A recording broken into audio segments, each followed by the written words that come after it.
You haven't been rolling, have you? No, I just hit the record button. Yeah, don't roll. Oh. Well, this is an Iowa Broadcasting History interview, which we are doing, I believe, on the 8th of July, 2008. And our interview today is with Don Rhyne, who is from the Quad Cities experience in television and with Iowa's most historic station. What's going on, Dwayne? Let's stop. Yeah. Don't. All right, 3, 2, 1. This is a broadcasting history interview which we're recording in Davenport, Iowa on July 8, 2008. And our guest for this conversation is Don Rhyne, a very well-known personality in Quad Cities television. We're going to be talking with him about his career at Iowa's most historic station, the first television station on the air, and also the first radio station on the air under the call letters WOC. So Don, it's a pleasure to be sitting with you here in your home today, and we're going to have a conversation about your experience. Well, let me hand you a picture which came off a wonderful website here in the Quad Cities, and there is a combination of personalities there that referred to as the WOC G-Man. How does that come about? Well, somebody made the comment one time. Of course, we always wore jackets and ties and took ourselves pretty seriously. And somebody once said, "You guys look like you think you're FBI guys." And I said, "Yeah, well, we do think we are FBI guys." So they started calling us that for a time. So why don't you just spiel off who those men are with you there? Well, if I can see, we've got Al Carter, who we were talking about, is a photographer, and John Bauman's there, and Don McGonigal, myself, a young fellow by the name of Tom Hecht, one by the name of Charlie Leonard, I'm going back across now, and Chuck Roberts, who wound up with UPI in Des Moines. Our fearless leader, Jack Thompson, sitting on the chair out front. And the guy who looks like a little Irish leprechaun is a fellow named George Johnson, who was a veteran news guy, had worked at WCCO in Minneapolis at one time. And then up to the extreme right side of the picture is Bill Gress, who technically wasn't in the news department. He was our public affairs director. Okay. Well, we'll be talking about him later on. About approximately what's the time frame from well, for that? I'm not real sure. Well, just approximately. Yeah, it would be probably late 60s or early 70s. Yeah, right. And that would have been. Is that the whole news department? That was the whole works. Okay, yeah. It was about a 7 or 8 man news department most of the time. Yeah, our standard configuration. For television. Yeah, well, of course, again, we were combined, so we worked both sides of the street. And when I first started in 1962, we had a 9-man department. And then I think later on it got to be 10, and maybe 11 eventually. But we everybody had to do a little bit of everything. You know, we shot most of our own film. We had one photographer, but we shot most of our own stuff. You did a lot of shooting as well as reporting, and you did a lot of the reporting too. Yeah, it would be. I think at this stage, I probably wasn't even anchoring yet. Look, because the one guy I skipped in my rundown there is a guy by the name of Dick Scott, who was our 10 o'clock anchor, and Bauman was our 6 o'clock. And did Thompson do some anchoring too? He did before I got, well, about the time I got there. Okay. He anchored it up until he became news director. Oh, okay. Because Bob Frank was our news director, and he worked days, and Jack was the assistant, and he worked nights and did the 10 o'clock news. So, well, again, we'll talk more about that also as the interview progresses. But you got into the business as a radio guy from Platteville, Wisconsin. That was my first job. Yeah. And what else? And you also worked in Clinton and Well, the progression was from Platteville, where I got fired, which I still don't blame the guy for. I well, could most read. of us have experienced Well, that. sure, and I could read five words and screw up two of them. So he certainly had every reason to. Then I went back to my hometown, Sterling, Illinois, and worked at WSDR there for a year or so. Okay. And then up to Reedsburg, Wisconsin, and then I got married at the end of the Reedsburg experience, and we went to Arizona for a year. Okay. And discovered you couldn't make any money there, so came back, and that's when I went to work in Clinton. Okay. Well, here I see you are at the Preach or Pretz, is it? Pates. Paid Super Value in Clinton, doing an early college. Yeah, it was. Well, it was kind of like a radio want-ad show. Plus, we'd talk to people and have guests once in a while and Right. so forth. It was.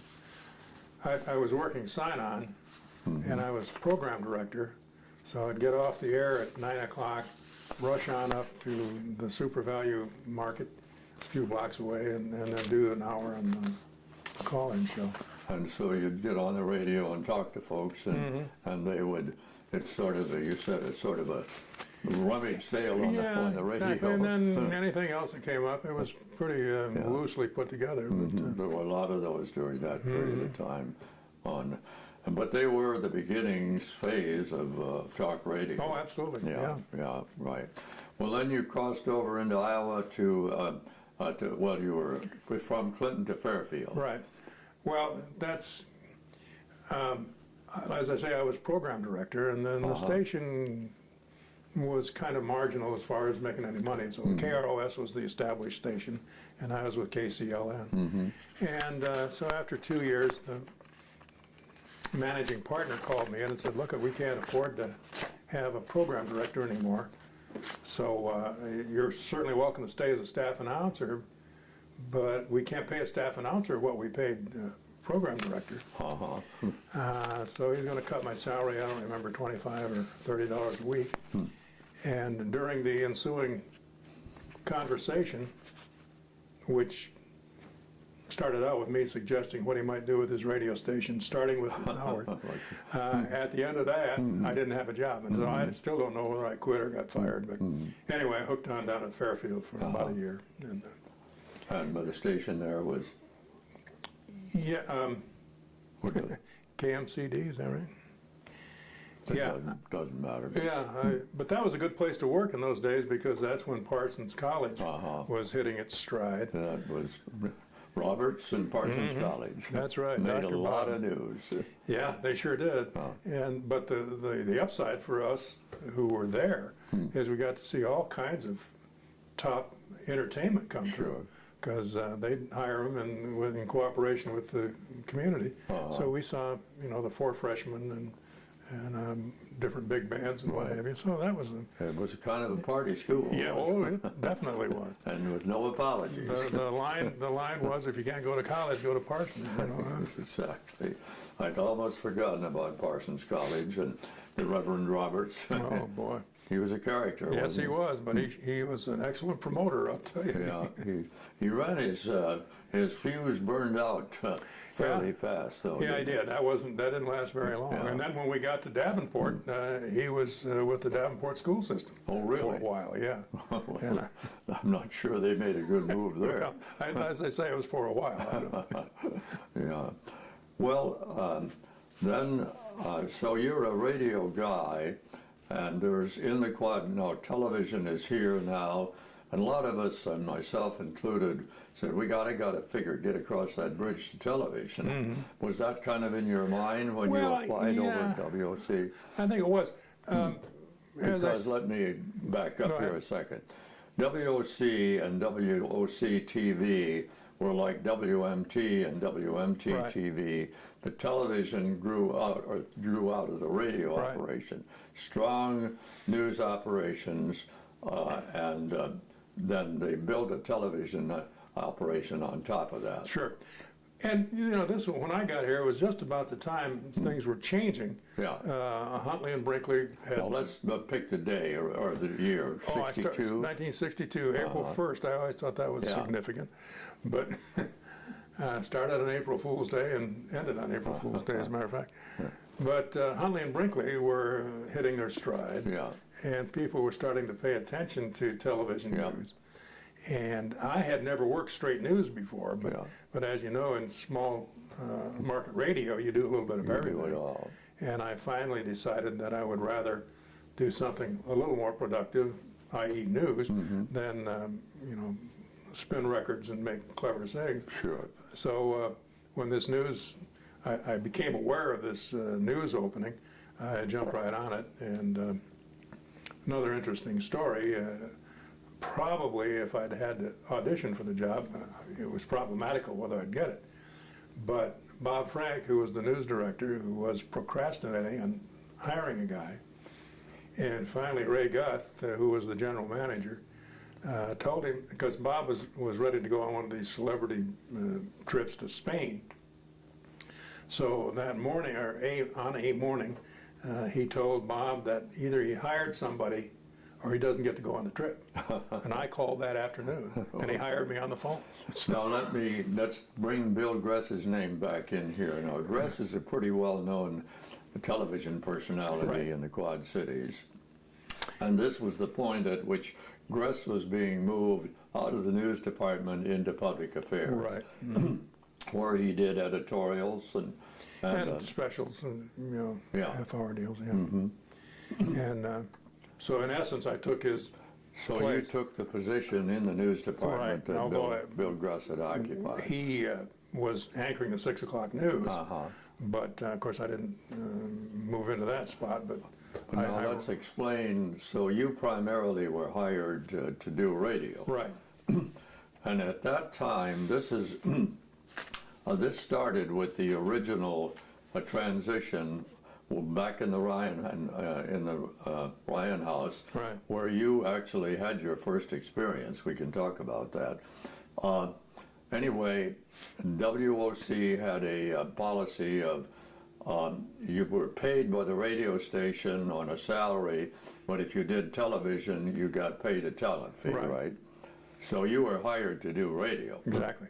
And everybody, I guess, had ambition, partly because of the money. Sure. Had ambitions to get into television. So I guess my first experience was filling in on sports. Sure. And then they had a Sunday noon show that I did for a while.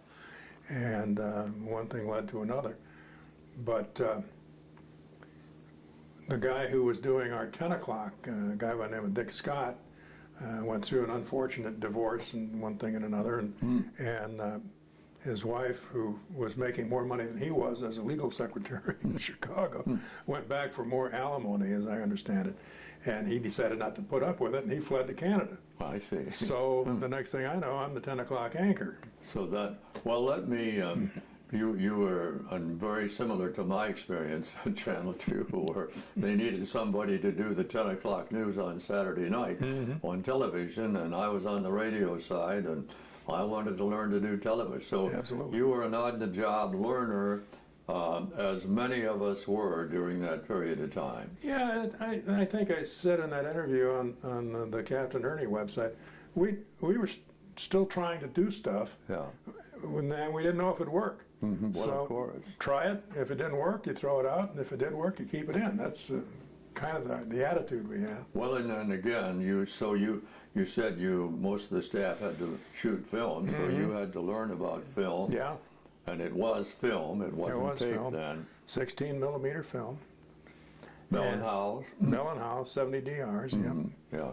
Which, by the way, made very good weapons if you got into it. Anybody hit by one of them will testify to that. That's right. You could swing it at the, almost sure to lay them Which low. I didn't do often. I did once. We were out at the Quad City Airport, and for reasons that will never be clear to me, we were greeting some politician. I don't remember who it was. Somebody running for president.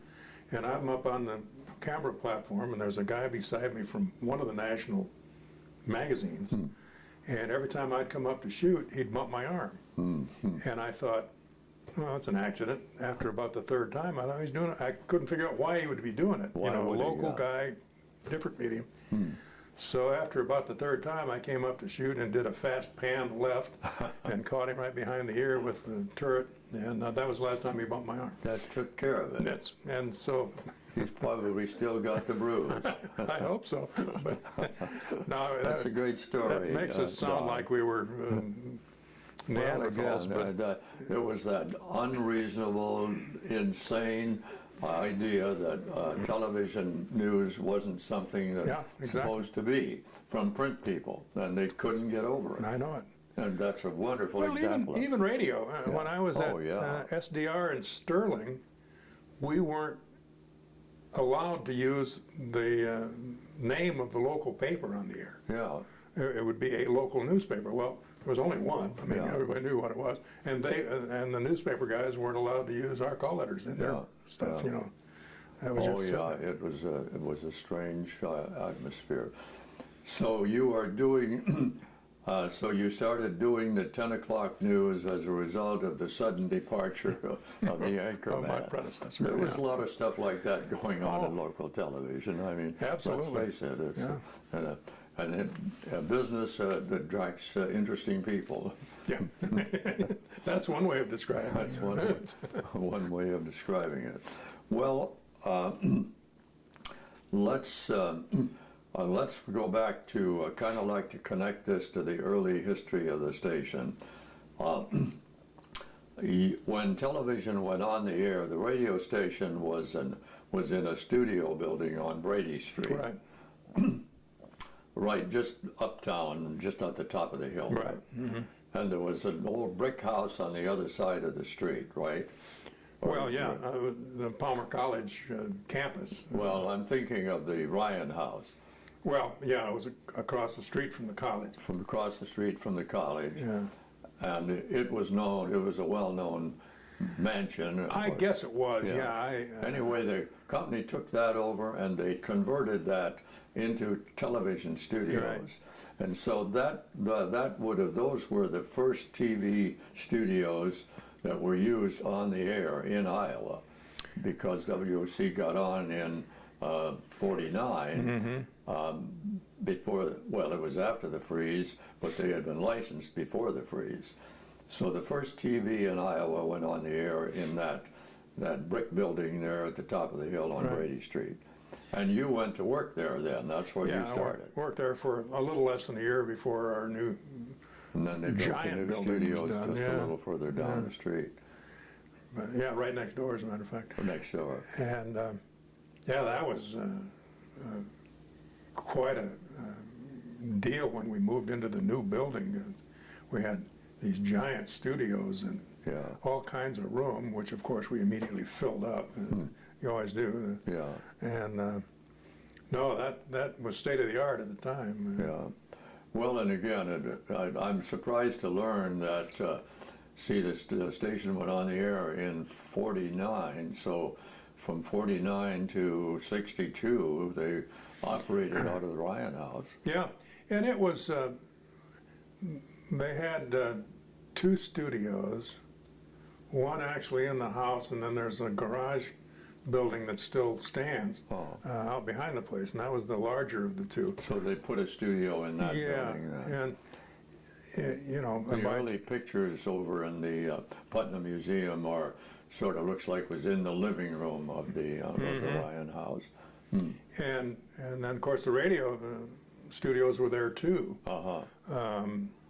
So it was pretty crowded. The newsroom was clear up on the third floor. Okay. Well, the mailman And has the just mail's delivered here, the yeah. mail.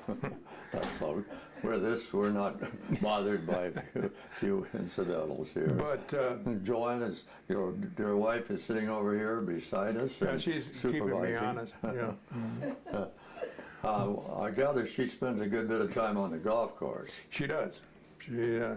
She has made me a golf widow.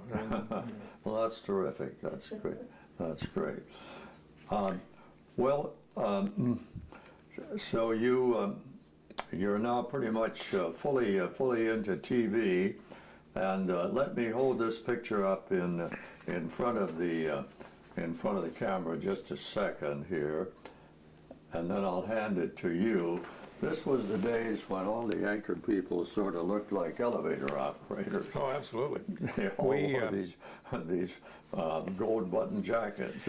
Well, we had, at one time we had the red jackets, but then at another point we had dark brown, yellow, and blue, and we alternated. Okay. So you had to keep your signals straight so that everybody would have the same color Everybody had jacket. to be on the same page for the jackets. And some of these jackets, we had a manager who acted as though every dollar that went out the door was coming out of his pocket. And he was originally from Kansas City, so some of these jackets were purchased at King Louie's in Kansas City, which makes bowling shirts and things of that nature. They weren't top of the line exactly.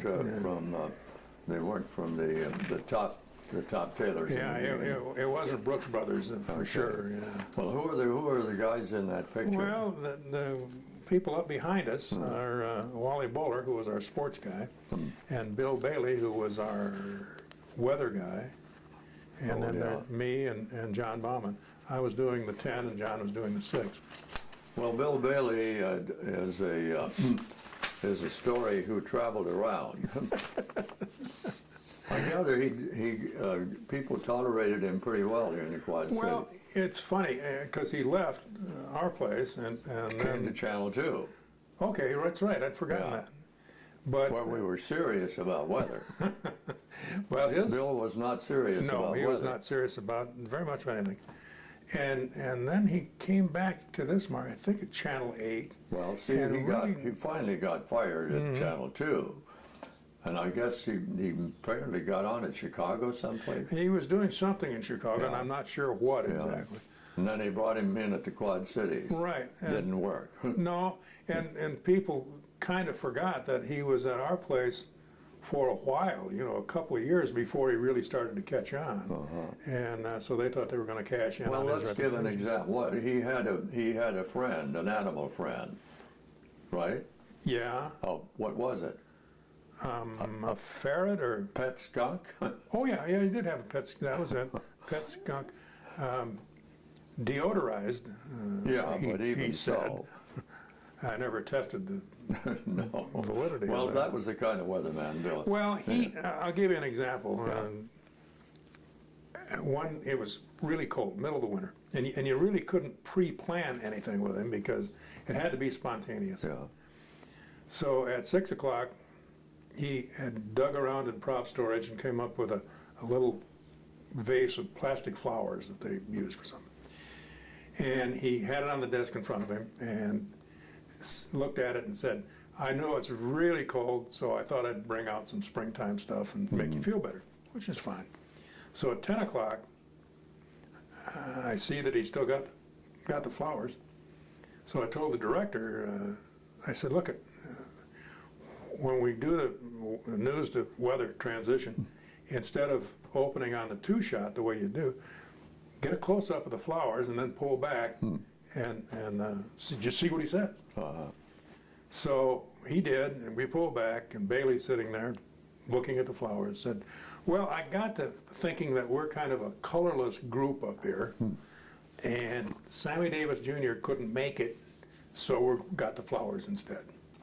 And I thought, oh my God, all those big glass windows out in front, but nobody ever raised an eyebrow. I think it was just Bailey being Bailey, I guess. But scared me to death. Yeah, well, he did not do serious weather. No. No, the first serious guy we had was John Collins, who is now in Baltimore, as a matter of fact. Okay, right. Well, that brings up a point when were they still segmenting weather and sports and news? So you were when you went to work there, you did 15 minutes of news off the top, right, or approximately? Pretty close, yeah. But the news, you weren't on the set. No. In other words, the integrated newscast, when did they make the switch over there? Boy, I really don't know for sure. Well, we did it before I left, so it would have been the late '80s or so. Yeah.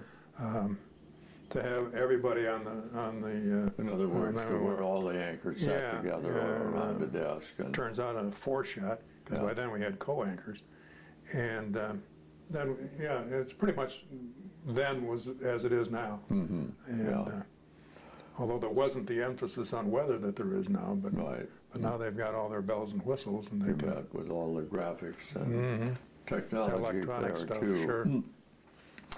Well, let's talk a little bit about some of your colleagues that again go deep into the history of. You were hired by this man Bob Frank, who, and I'm researching the history of news on WOC, and about as far back as I can get is a combination of Bob Frank and Bill Roberts, who went to Channel 2, and then there was a third person who was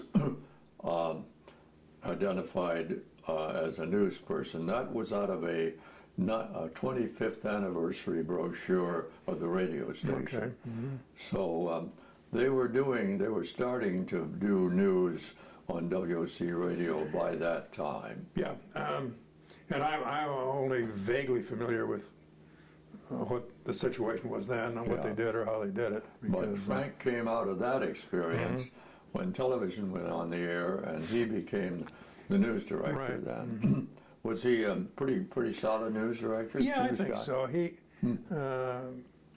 He kind of went along with the situation as it was. Jack was more of a firebrand when he took over and tried to get things changed. But Bob was a very good guy to work for. And so I don't remember how many years he had in when he retired from the station. Must have had been a lot. Oh, yeah. Because he had to have been there, I would guess. I don't think they did much in news before the 40s. And that's as near as I can place it. But by the mid-40s, 45, they had 3 people that were designated. They were news announcers, and one of them was the news editor. And that was... Yeah, it was a totally different world. Yeah, totally different world, right. But there was a lot of emphasis on news as WOC progressed. Yeah, I think so. Of course, our chief, and in fact, at that time, our only real rival was WHBF in Rock Island. Right. And they were a CBS outlet, and we were NBC. Right. And when I first got there was no third television station. Right. So we split the ABC schedule between the two of us. And then when Channel 8, WQAD, went on the air, well, that all changed too. So WOC pretty much dominated the ratings? Yeah, particularly after QAD went on. Yeah. And I like to take a lot of credit for that, but I realized that the part of it was that those two stations are on the Illinois side, and we were the only station on the Iowa side. Yeah. And there's a certain amount of colloquialism that goes into it. The Iowa people watch the Iowa station. And so we had pretty much carte blanche over here, and they had to divide the audience. So that helped us a whole lot. So Jack Thompson was pretty much of a hard news guy, was he? He really was. And he understood film and you made the transition to tape then while you were in the news department. That was a great step, wasn't it? Well, it was. Of course, when we went into the, I'll still call it the new building, we had color. Color film. That was the new thing. Right. No, we didn't have color film. We had color studio cameras. Yeah, right. And then there was a few years before we got into color film and color tape. So you made the transition from black and white news film to color film. And possibly the smartest thing I ever did was I never learned how to use the color processor. Oh, that was a smart move, all right. Because that was a real pain. I could use the black and white one and spent many long nights. If there's any machine that was designed to change a person's personality, that was a color processor. That's true. Right. So after we'd been in the building, probably I'm sure by 65, we were all color. And, Well, and then the transition to videotape was in the 70s, when you finally didn't have to wait 25 minutes for the leader to come out of the Exactly. processor before you had film to start editing with. Oh, we had, and I'm sure your people did too, had tricks. If you knew that you were going to be hot under the wire, getting the stuff back in, you'd purposely overexpose it. That way you could run it through the processor faster, and it would come out about right. If you were lucky. Yeah, if you were lucky. It was pretty much a guessing game. Yeah. But Well, and what you started with the pneumatic systems then in the middle 70s, I imagine, and became all tape as you got into the 80s. yeah, oh yeah. And of course our first studio tape with the old 2-inch reel-to-reel, Sure, which yeah. you couldn't edit, you couldn't do anything with. I mean, what was on there was on there. And then before you left in '90, you were doing On the Spot Live. Yeah. Oh, in fact, we did the very first one. That we, a producer and a photographer, and I did the very first satellite, Okay. which, well, Thompson set that up because the Iowa caucuses that year, ABC and CBS were providing their affiliates with satellite time out of Des Moines. NBC wouldn't do it. Okay. And Jack raised hell all the way to 30 Rockefeller Plaza. And so a month or so later, the Illinois primary came up, and they offered us satellite time out of Chicago for the see. primary. And Jack said, well, we really don't want it, but as much ruckus as I caused over the Iowa stuff, we better send somebody. Okay. So he sent us in, and we did some live, or some satellite stuff. That was the first satellite that we did, as far as I can remember. Satellite from Chicago directly to air on WOC. Yeah. Did you? Amazing stuff. Well, let me also. You were there? You were there for the WOC was owned by the Palmer family Right. during probably most of the time that you worked for them. Yeah, quite. I think most of the time would be fair. Yeah, I got there about a year after B.J. Palmer died. Okay, he was the originator. Yeah, and his son Dave took over, who was again a very nice guy, and yeah, he that was quite a long time. And we had one of the advantages we had as a news organization. Jack in particular was able to keep the sales department from running the news department. Oh, very important. We didn't have to do supermarket openings and stuff like that. The only thing we had to do was cover anything that happened at Palmer College, like a blanket. And That was just understood. yeah, and I thought that was a fair trade-off. They kept a lot of garbage off our air because we got backing all the way to the There top. wasn't any discussion about that. So no, the Palmer College took precedence over Even in the television era. in the television era. Yeah. So and that, as far as I was concerned, that was a fair trade because Yeah.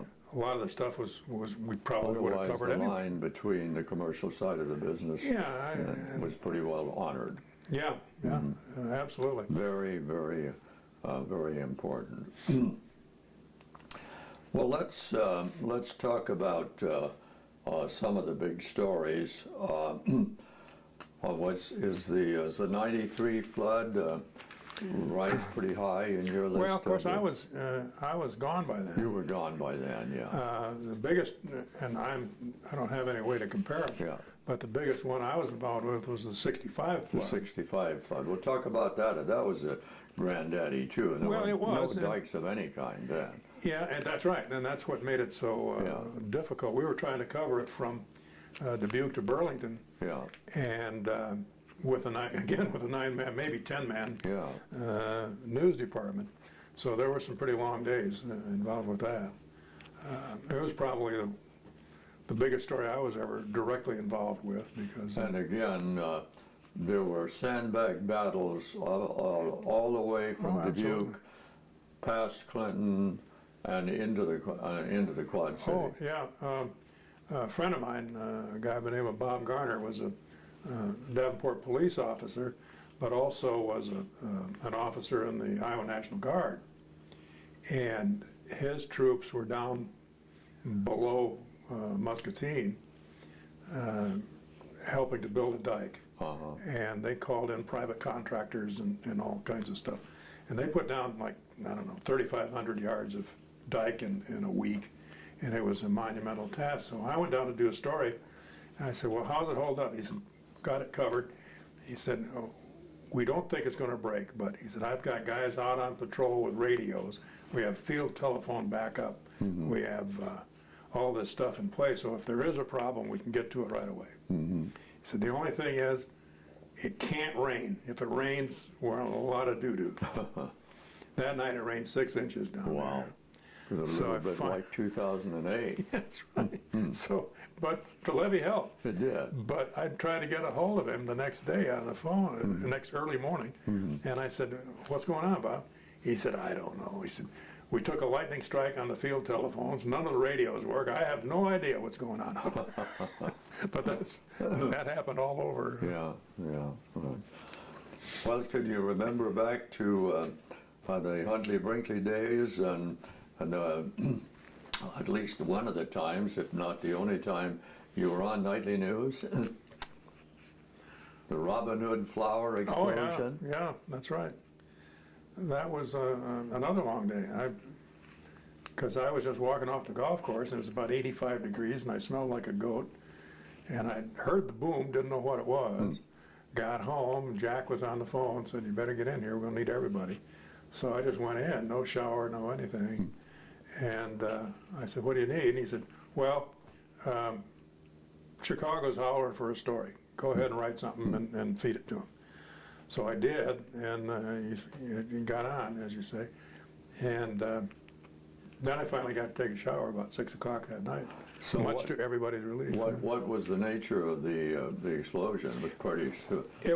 Well, the Robin Hood flower, it was a grain dust explosion. Okay. And it blew down a couple of silos and threw debris blocks, killed 3 or 4 people. And, Major disaster story. Oh yeah, it really was. And every time I go past grain silos anywhere, I think, boy, that would make a big boom if it were. Right. You still So think was did you get, what year would that have been approximately? Well, it was pretty early. Yeah. It would have been, so you did a radio feed for them then. Yeah, they didn't have video, you didn't have video of it. I'm not so sure that we didn't send them video. I'm not sure how we did that, but I think we sent them video. Probably did, yeah. Yeah. Probably chartered a plane or something, because we did a lot of that. Yeah, a lot of that because they had, and NBC had drivers, and they may have sent somebody out. Yeah, they probably did. And then you did a voiceover on it, Yeah, probably. right. Yeah. And the other time that I was supposed to be on nightly is when they brought Herbert Hoover back to West Branch. Okay. And so we were out there, and our earlier photographer, Justice Smith, was my shooter. And so the ceremony's over, and they had told me, they said, okay, write a script, go on down to our truck, and they'll feed it for you. And Smitty wanted to get out of West Branch before the crowd, so we could get our stuff back in time. And so I couldn't talk him out of it. We jump in the car, and we're going down I-80, pull into, I don't know, it was West Liberty or one of the next little towns, and I did the feed on the phone. Okay. And the quality wasn't very good on the other end, so they didn't use it. Uh-huh. But they did use my script, and I still got the talent fee, so it was. Yeah. But the main impression was when I signed off, Don Rhyne, NBC News, West Branch, and everybody in the gas station. Oh, NBC. Yeah. Well, you also covered another one of the really large Iowa stories coming out of the 60s, which I think was the most interesting decade of my life. There was a lot going on in those 10 years. Yes, there were. And one of the things that was going on is in the protests over the Vietnam War, all hell broke loose on the University of Iowa campus. Yes, it did. And you were over there covering that. Well, we did quite a bit, because by then I was anchoring the 10. Mm-hmm. And Jack's theory was if something happened in Iowa City, he'd call us out, or we'd get called out. Mm-hmm. Me and again, my pal Al Carter, because the theory was we could go out, spend till 3 or 4 o'clock in the morning, Yeah. and get back and get some sleep before we had to go to work. Sure. If you called out the morning people, they'd be dead by the time they got to their shift.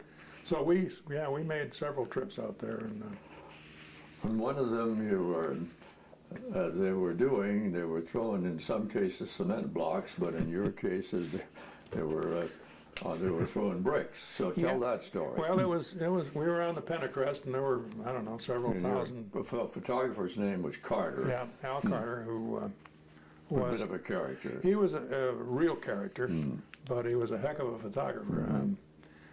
Later on, he got to be kind of a comical figure, and some of the younger guys would be making fun of him. I said, look, I've been with Carter when he went in and got pictures where you guys wouldn't even go in, so don't laugh at Al Carter. But it starts raining bricks, actually half bricks, and we discovered that they're coming from a building just west of the Pentecrest, and the state troopers are forming a skirmish line to go up and find out who's doing this deed. And I'm standing there thinking, I'm not sure I want to find anybody that can throw a brick that far. So about that time, I see Carter right behind the troopers going up the hill, and I thought, well, if he goes, I got to go. So we went up. We got to the top of the building, and it turns out they, whoever it was, they got away clean, but they had constructed a slingshot out of 2x4s and inner tube tires, and that's how they were getting their velocity. But That was the catapult for firing the brakes. it was. Well, we got helmets for all of our guys. Yeah, we carried them too. Yeah, Absolutely. It was fires and just. Yeah, I was out there that Well, night. the National Guard is called in, and the university shut down, and everybody went Yeah, home. I was there for the the rest of night the year. they burned down the ROTC building. Yeah. You were there the night they burned it down. Yeah. And I might say too, I think it was the night we got bricked. We got called out, and it's, I don't know, 2 o'clock in the morning. And for some reason, Carter was tied up with something. I said, okay, I'll go down to the station, get the car, meet you at Locust and Brady, and we'll go out from there. We can leave your car at the gas station there.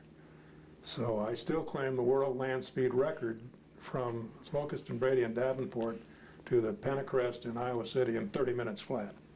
Oh, I think so.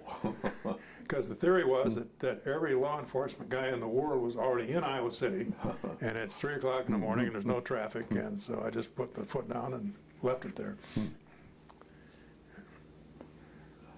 I would not do that today.